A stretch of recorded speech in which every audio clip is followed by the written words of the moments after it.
Closest to where the guy's house was are the better fields. So think about the guy's front yard, better yet, okay? I like to hunt yards. You'd be amazed at the yards I hunt. Nice, big, wealthy houses, I'll walk right up and bang on the door. Not a problem. And if you want to hunt places, just like it starts saying there, if you read it, what's the worst thing that could happen? The guy says no. What have you lost? You've lost a little bit of your time, and that's it. Just walk, thank the person, whoever it is, and walk down the sidewalk and you're done. Smidge of your confidence. What? The hardest time to ask permission is going to be the first time you do it. Okay? But let's talk about how you get to that doorstep first, because that could be a help too. You've heard the term, I'll have my people call your people, we'll have lunch, right? That's about a network. That's about a group of people who work for you.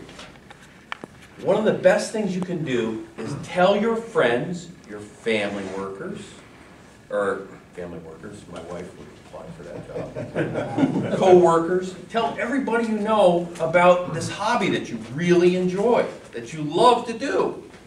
Show them your finds, show them that you're pumped up about it, okay? Because everybody that you know knows 10 more people.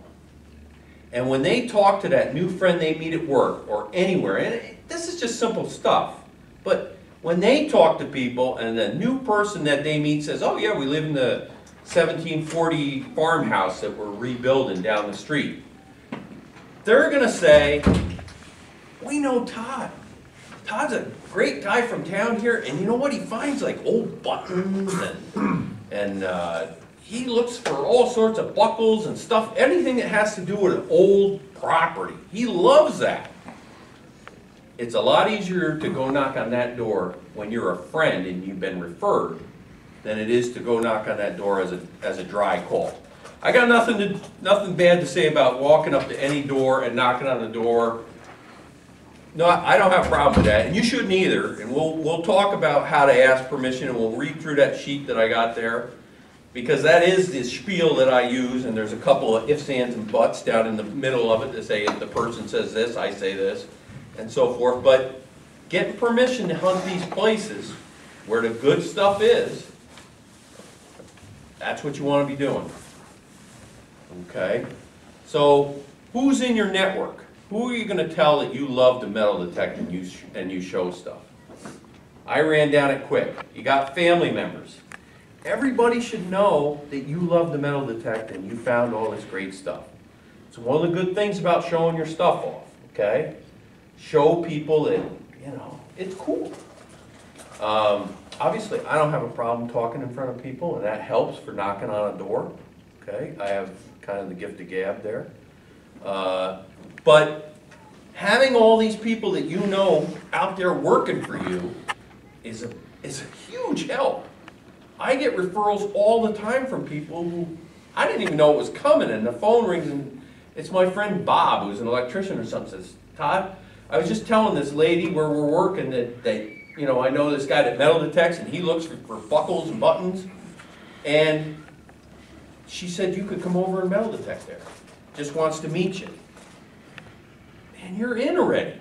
You're going to a place where, in the old days, they didn't really take, if you've detected old houses, I'm just going to assume you've detected old houses, the roadside, they kept kind of clean. The backyard, generally not too much. They didn't have great lawnmowers or whatever. Just as an example of what the backyard was, what will you find from the back door of the house that far out there laying in place? Well, aside from the outhouse. Bottles? What you'll find there is the oil lamp. There's one in every single old colonial yard. They usually are pissed off at them, and they got out the back door like that. And they got a new oil lamp. But you can always count on an oil lamp being that far out. And that's what the backyard kind of was in most of the colonial houses, aside from the wealthy. That's where the junk was. It kept the front kind of good. When I show up at a place, I have a hunt partner. We do most things together. He's really good on research, and he calls me the landowner whisperer. I go and knock on the door. He does the computer techie stuff and kind of comes in fumbling around. Yeah, this is my friend. He's not autistic or anything. He's just strange. But he'll be digging your yard too, so he'll be over there. And we fight over who's got the front yard this time. No, I got the front yard. You had the last one. Well, front yard's where you want to be. And the reason is they kept it semi-clean in general. Hopefully some guy in the 50s didn't fill it full of Schlitz tops off of beers while he cut the lawn. But that's the place to be, okay? It's a concentration of activity, okay? So you got your friends and family working for you. The next thing that I do, I don't know if I put it on that sheet or not. Do you have any more of those sheets? Yeah, I do. They're right over here. Yep, you pass them over. As I print up, you can go to Vistaprint online or have somebody you know who's computer literate. For $25 you can have your own cards. The landowners love this stuff. You walk up and you're talking to them. Here's who you are. Because if you think about it, they got a nice house, the lawn's out there, and you know, like my wife says, she wouldn't give anybody permission to dig up our lawn. But it tells who you are, your phone number, your website. I have a website here. I also walk up to the door carrying a few things with me. We'll go over that. But for $25, guys, it doesn't have to have your picture. It doesn't have to, but you're handing them out, and the next person that they know or they meet, especially if you do detect that yard, they say, oh, Todd was here, and he gave us some buttons he found and some other stuff. It's a huge help to have the cards. I have these on a couple little diners, you know how everybody puts their plumbers and dog walkers and whatever it is up on the board. I just put them up on the board like just dry calls, just up in the corner of my picture. I'm not embarrassed to have the cards out. This is the hobby, this is a passion in my life, metal detecting, and this stuff helps. And for $25, you can have your own cards. You get a lifetime supply of these for $25 by the time you get out. And I'm glad that anybody wants them. I got a website, it's on here, I send people there. I've had people say, oh, you really do it. After they go to the website, they call me back on the card. You get a lot on door knocks. Oh, I better ask my wife about that, or I better ask my husband about that. That's where the card comes in. They're going to forget you if you're trying to get them to scribble out a phone number and the whole deal. You want to get in there, this is how you do it. Okay, we all know how to drive down the road and see the little house, the house with the little windows up towards the top of the eaves. And that's your spot. Oh, there's an old house. Have something in your hands. Okay? When you go detecting and you're already there and you've had your day and you got your dirty clothes on and your whole deal, to me, that's not the time to come up to the door. Okay? I see another house, I would much rather come back not in my digging clothes, not at dinner time, and these type of things, but we'll talk about how you ask permission, but prep for it. Get ready for it. Stick a smile on your face. That's on there anyway. You can have the cards if you want them. You can copy them. Yeah, just pass them. Just copy them. So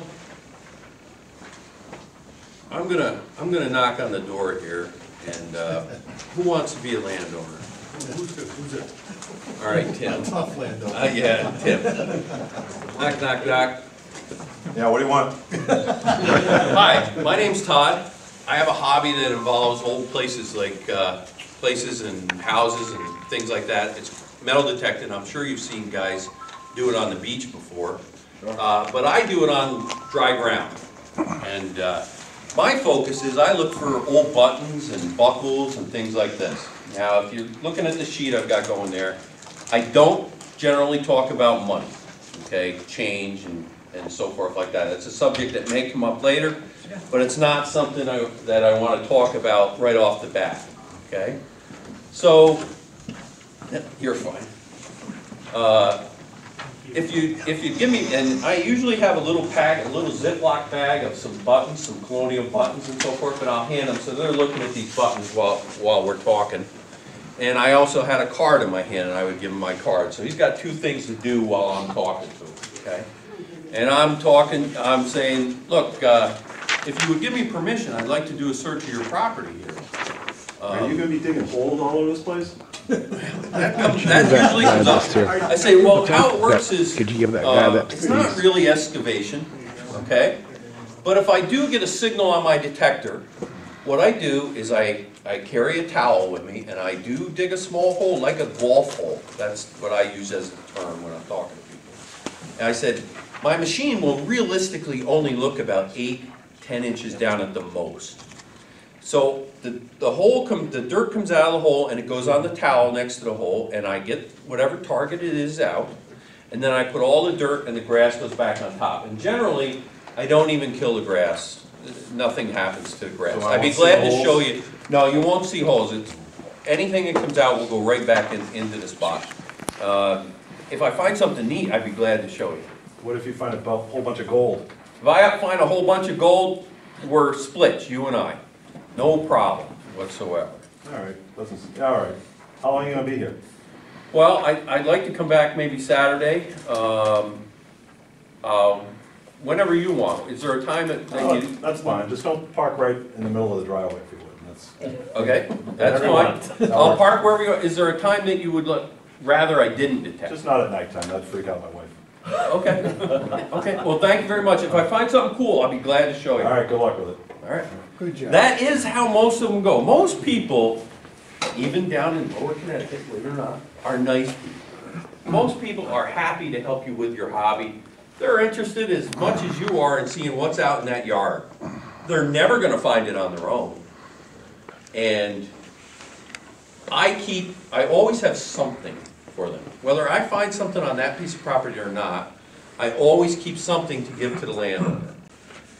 When I finish up for a day, I'll go to the door and say, hey, got an Indian head scent, I got a couple buttons, whatever it might be. I mean, if I find some basic colonials or something that I've obviously, got tons of colonial buttons or whatever it is, always give them something. Always give them something, make sure that they also have a card. Because, again, when we go back to talking about, you gotta have places to go.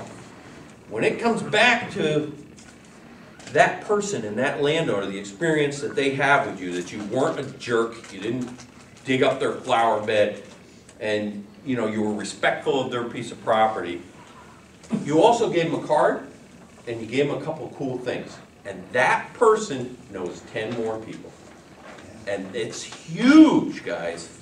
You should be if you're hunting households, and not just farms, you can go, you knock on a door for one farmer, you could have the rest of your life's permission, basically, if he's got farm fields all over the place.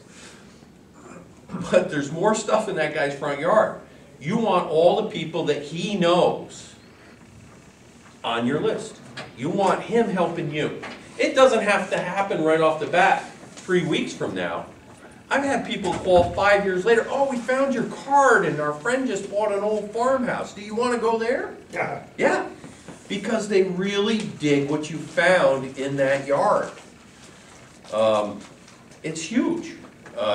And again, it goes back to the network. You want all these people working for you. There aren't enough hours in the day between work and family and things to be driving around, finding all the houses you're going to go to. You want a team. I can't emphasize that